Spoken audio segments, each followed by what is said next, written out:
Married life को भी अगर अच्छा करना चाहते हैं तो उसको इस तरह से निभाना पड़ेगा। इसके कुछ टिप्स हैं मेरे पास जो आपको हेल्प करेंगे कि आफ्टर मैरिड लाइफ आप कैसे आप अपना आपस में बेहतर रिलेशनशिप कैसे कर सकते हैं ना, उसको कुछ तरह से ध्यान देना पड़ेगा। कई बार क्या होता है कि शादी होती है, अब क्या कहते हैं, हम शुरू में तो सब कुछ अच्छा रहता है, स्टार्टिंग में हम एक दूसरे के साथ रहते हैं, सब चीज़ अच्छी होती है, धीरे धीरे चीज़ें इग्नोर करने लग जाते हैं, छोटी छोटी बातों को इम्पोर्टेंस नहीं देते, बहुत सारी चीज़ें करते हैं।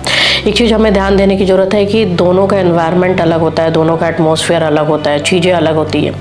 रिलेशनशिप में अक्सर एक इंसान एडजस्ट करने को तैयार होता है। आप किसी भी देख लोगे, आपको पहले एक एडजस्टेबल इंसान होता है और एक थोड़ा सा डोमिनेट होता है या अपनी बात रखने वाला। जो कुछ लोग होते हैं जो दोनों मैच्योर होते हैं, अंडरस्टैंडिंग अच्छी होती है, उनकी बात नहीं करें, बट बहुत सारे इस चीज़ों में ये चीज़ें होती हैं। तो यहाँ पर कुछ टिप्स हैं जो मैं आपको बताऊँगी, अगर आप उस पर वर्क करेंगे तो आपका रिलेशनशिप बेहतर हो पाएगा।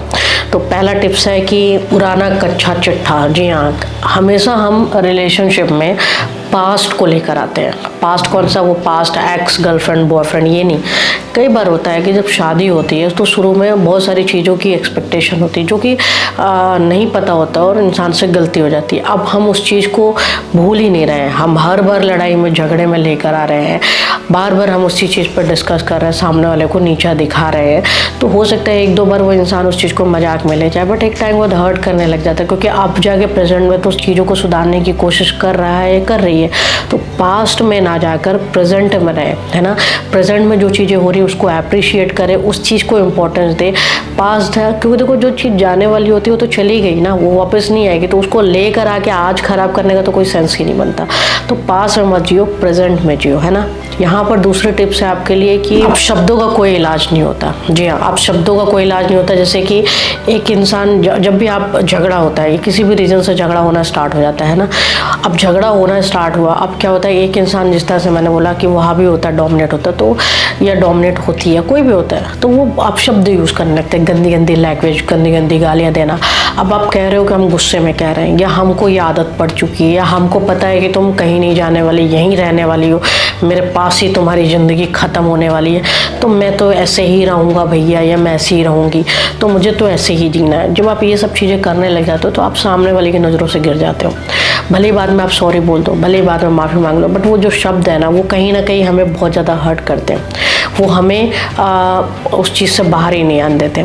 तो यहाँ पर एक चीज़ देने की ज़रूरत है कि जब ऐसा हो रहा है तो एक दूसरे से अलग हो जाओ, है ना। स्पेस दे दो, या फिर जाके कॉमेडी कुछ देखने लग जाओ, या रूम से चले जाओ, बाहर बाथरूम चलो, थोड़ा स्पेस दो, थोड़ा सा चीज़ों को ठंडा होने दो, फिर एक दूसरे से बात करो, और फिर एक दूसरे को फेयरनेस के साथ एक दूसरे की गलती एक्सेप्ट करो। गट्स रखो कि जो गलत बोला है उसे एक्सेप्ट करने को, और इनफैक्ट नहीं बोलने को।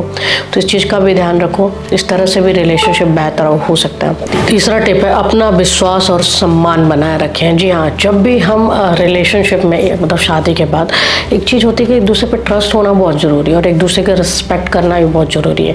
कई बार ऐसा होता है कि हम बहुत लोगों के बीच में बैठे हैं, है ना, और रिलेटिव के बीच में बैठे हैं, एक दूसरे का मजाक उड़ाया जा रहा है, कुछ ऐसा किया जा रहा है जिससे उसे हर्ट हो रहा है, उसे तकलीफ हो रही है। ये सब भी मत करो, ये सब चीज़ें भी करोगे तो वो हर्ट होता है। यहाँ पर रिस्पेक्ट बनो, एक दूसरे को अप्रिशिएट करो।